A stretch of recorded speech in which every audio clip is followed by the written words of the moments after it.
Deuteronomy chapter 32. Give ear, O ye heavens, and I will speak, and hear, O earth, the words of my mouth. My doctrine shall drop as the rain, my speech shall distil as the dew, as the small rain upon the tender herb, and as the showers upon the grass. Because I will publish the name of the Lord. Ascribe ye greatness unto our God. He is the rock, his work is perfect, for all his ways are judgment. A God of truth and without iniquity, just and right is he. They have corrupted themselves. Their spot is not the spot of his children. They are a perverse and crooked generation. Do ye thus requite the Lord, O foolish people and unwise? Is not he thy father that hath bought thee? Hath he not made thee and established thee? Remember the days of old. Consider the years of many generations. Ask thy father, and he will show thee, thy elders, and they will tell thee.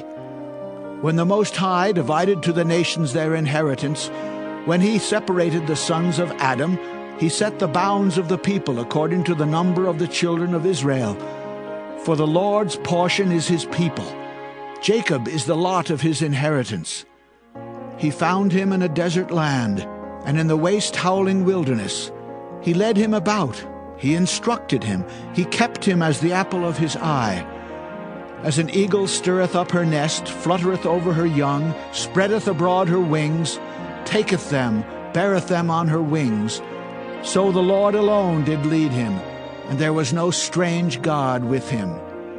He made him ride on the high places of the earth, that he might eat the increase of the fields, and he made him to suck honey out of the rock, and oil out of the flinty rock, butter of kine and milk of sheep, with fat of lambs and rams of the breed of Bashan, and goats with the fat of kidneys of wheat, and thou didst drink the pure blood of the grape. But Jeshurun waxed fat and kicked. Thou art waxen fat, thou art grown thick, thou art covered with fatness. Then he forsook God which made him, and lightly esteemed the rock of his salvation. They provoked him to jealousy with strange gods.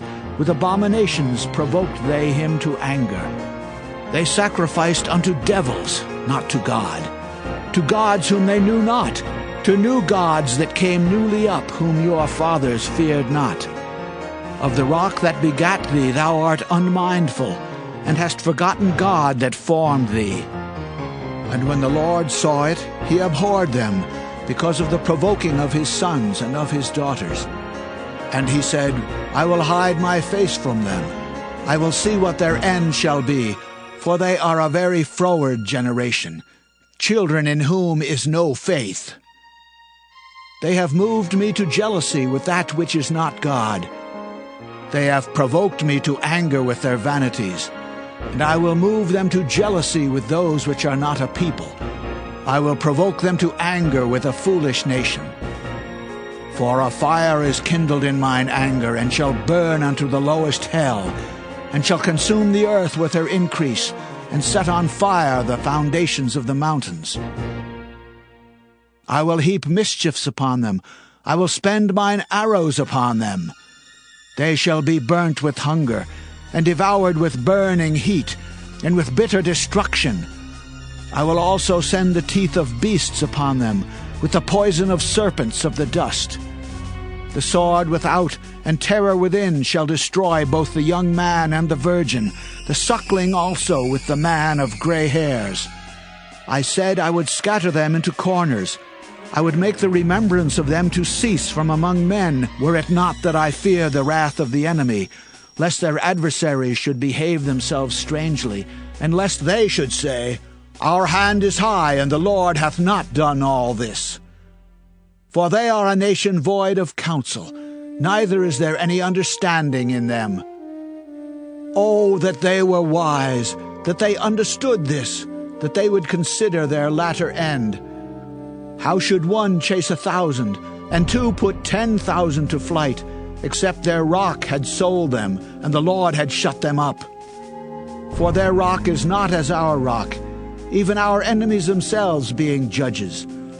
For their vine is of the vine of Sodom, and of the fields of Gomorrah. Their grapes are grapes of gall, their clusters are bitter. Their wine is the poison of dragons, and the cruel venom of asps. Is not this laid up in store with me, and sealed up among my treasures? To me belongeth vengeance and recompense. Their foot shall slide in due time, for the day of their calamity is at hand, and the things that shall come upon them make haste. For the Lord shall judge his people, and repent himself for his servants, when he seeth that their power is gone, and there is none shut up or left.